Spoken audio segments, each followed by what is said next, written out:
নমস্কার। আপনারা আপনার ছেলেমেয়েদেরকে কি পড়ার জন্য পর্যাপ্ত সময় দিচ্ছেন?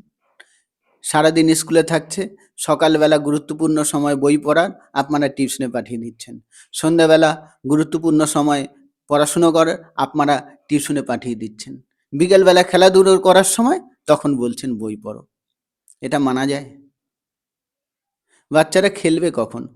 রাত্রেবেলা টিউশন দিয়ে এলো, এসে যখন ওরা একটু টিভি দেখবে, যখন ওরা একটু আপনাদের সাথে মেলামেশা করবে, কথা বলবে, আনন্দ করবে, তখন বলবেন বই পড়ো। ওরা যাবে কোথায়?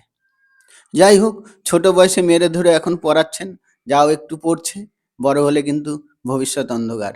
তখন কিন্তু খুব মুশকিল। পড়ার সময় দিন বাচ্চাদের। আর আপনারা কলিযুগে শিক্ষকের স্থান দিয়েছেন বাচ্চার পেছনে।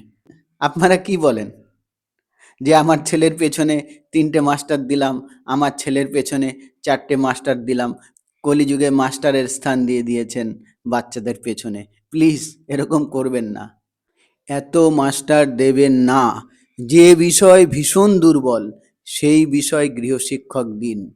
আর প্রতিদিন যদি এসপির ভিডিও ফলো করেন তাহলে মাস্টারের প্রয়োজন হবে না। কোনো বিষয় দুর্বল থাকবে না, এটা এসপির গ্যারান্টি। যাই হোক, আপনারা ছেলে মেয়েদের পড়াশুনোর জন্য সময় বার করে দিন, বাচ্চাদের উৎসাহিত করুন, পাশে বসুন, পড়ান, অনেক ভালো হবে।